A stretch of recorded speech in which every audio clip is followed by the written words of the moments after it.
Hi, today we're going to talk about hormone control and reproductive cycle.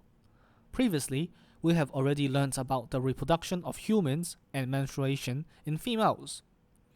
During menstruation, the uterine lining breaks down and builds up regularly in relation to the events in the ovary to prepare for implantation of the embryo.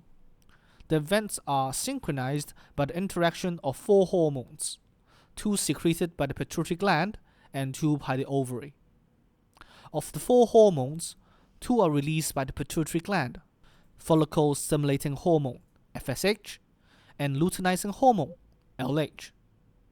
Follicle stimulating hormone is responsible for stimulating the follicle development in the ovary, as the name suggests.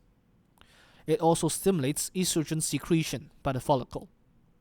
Luteinizing hormone, on the other hand, is responsible for causing ovulation. It stimulates the formation of the yellow body and stimulates estrogen and progesterone secretion by the yellow body.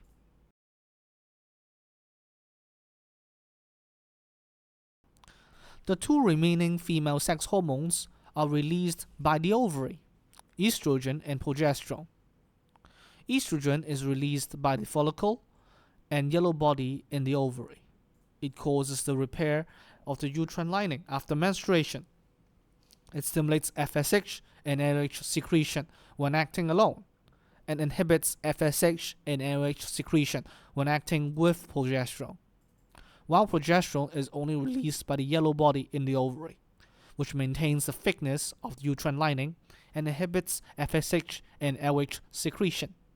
FSH, LH, estrogen, and progesterone interact with each other by feedback mechanisms in a cycle.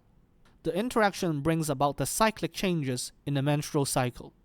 To better understand the interaction of hormones in the menstrual cycle, let us look at this cycle from day 5, when menstruation has just ended.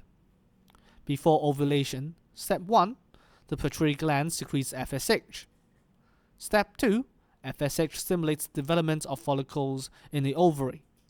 As the follicle matures, it secretes more and more estrogen.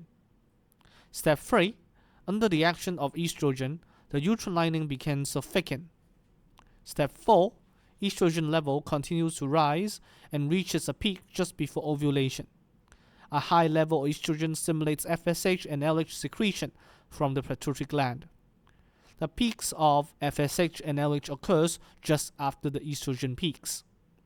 Step 5, a high level of LH causes ovulation to occur on day 14. After ovulation, step 6, the remaining follicle cells form the yellow body. A high level of LH stimulates the yellow body to secrete estrogen and progesterone. Estrogen level rises again and the progesterone level reaches its peak. Step 7, under the action of estrogen and progesterone, the uterine lining remains thick. Step 8, high level of estrogen and progesterone together inhibits FSH and LH secretion. A low level of LH causes the yellow body to degenerate around day 24. Step 9, the yellow body gradually stops secreting estrogen and progesterone, and the thickened uterine lining soon breaks down. Also, the inhibition of estrogen and progesterone on FSH secretion is removed. The pituitary gland secretes more FSH again, and the cycle repeats. What happens if fertilization occurs? The placenta will secrete human chorionic gonadotrophin, HCG. HCG is a hormone that acts like LH. It prevents the degeneration of the yellow body, which continues to secrete estrogen and progesterone for the first 3 months of pregnancy.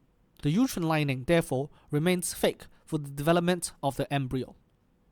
If a lady is suspecting she is pregnant, she will test for pregnancy and ovulation. A woman can use a test kit to test for pregnancy.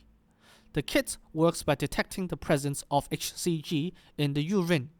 Test kits for ovulation are also available. They detect the level of LH in the urine. High levels of LH causes a line to appear in the result window, which is darker than the reference line. The positive result indicates the ovulation is likely to occur. This is the end of the video. Thank you for watching. please give us a like and subscribe to our channel. Click on the tab to watch the next part of the video series.